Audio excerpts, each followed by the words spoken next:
Comment venir au Maroc avec son véhicule? Ça va être le thème de la vidéo d'aujourd'hui.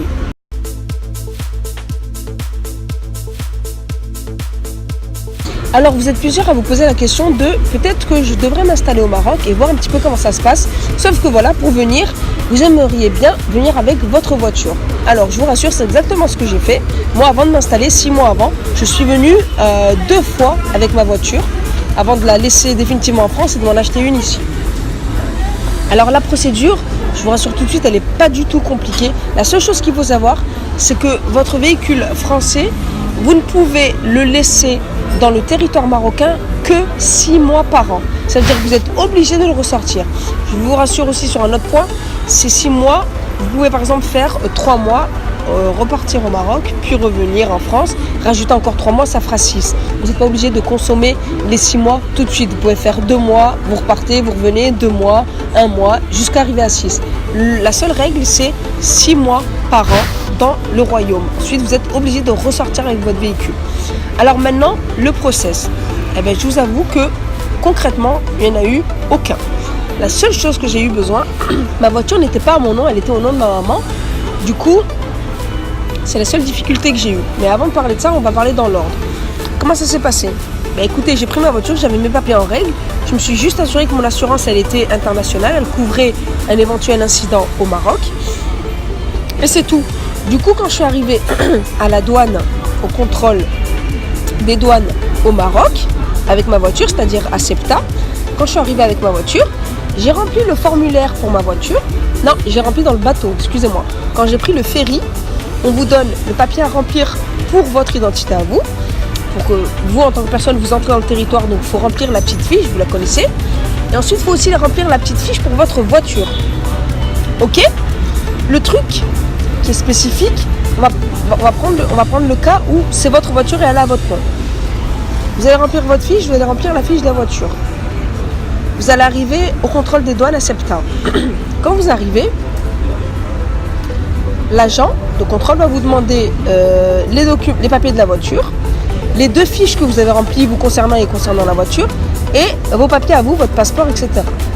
Les amis, il va cacheter, il va tamponner, et c'est tout. Il va vous donner la date à laquelle vous êtes rentré avec votre véhicule. Il va vous notifier la date à laquelle vous êtes obligé de faire sortir votre véhicule. Et c'est tout. Et ensuite, vous pouvez facilement rouler dans le royaume avec votre voiture. Juste, ne dépassez pas cette date. Ok? La seule difficulté qu'il y a maintenant, c'est si la voiture que vous emmenez avec vous, elle n'est pas à votre nom. Moi, je ne le savais pas. Mais heureusement, il y avait ma mère avec moi. Je ne le savais pas du tout. Donc, je suis arrivée dans le territoire. J'ai rempli les documents au nom de ma mère, donc. Et l'agent me regarde, il me dit, mais non, le problème que j'ai eu, c'est pas ça. Le problème que j'ai eu, je me rappelle. Le problème que j'ai eu, c'est qu'à un moment, en fait, ma mère, elle devait partir et moi, je devais rester au Maroc. Et donc, vu que moi, je restais au Maroc avec la voiture, ma mère, elle quittait le territoire. Sauf qu'il y a une spécificité qu'il faut connaître au Maroc, c'est que la personne qui a la voiture à son nom, si elle quitte le territoire, par conséquent, la voiture doit également quitter le territoire.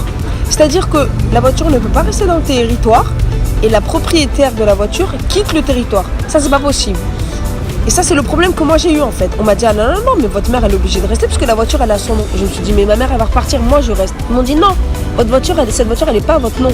Elle est au nom de votre maman. Donc là, vous êtes obligé de faire un changement de propriétaire. Donc, heureusement qu'on connaissait des gens au commissariat à Tétouan et tout, qui nous ont fait un papier où ma mère me transférait la propriété du véhicule pendant les 6 mois. Mais autrement, il faut faire hyper gaffe à ça en fait. En fait, alors le process à faire, c'est quoi? Si le véhicule que vous ramenez n'est pas à votre nom en France, le propriétaire doit vous donner absolument une procuration. 10 ans, donc, vous avez compris, une procuration, comme quoi ce véhicule, je le donne pendant 6 mois ou je l'emprunte à telle personne pendant 6 mois à l'étranger. De cette façon, la personne qui ramènera votre véhicule, elle n'aura aucun problème avec les autorités. C'est le seul problème qu'il y a, moi c'est la seule difficulté que j'ai rencontrée. Mais après, je vous assure qu'il n'y a pas de démarche préalable à faire.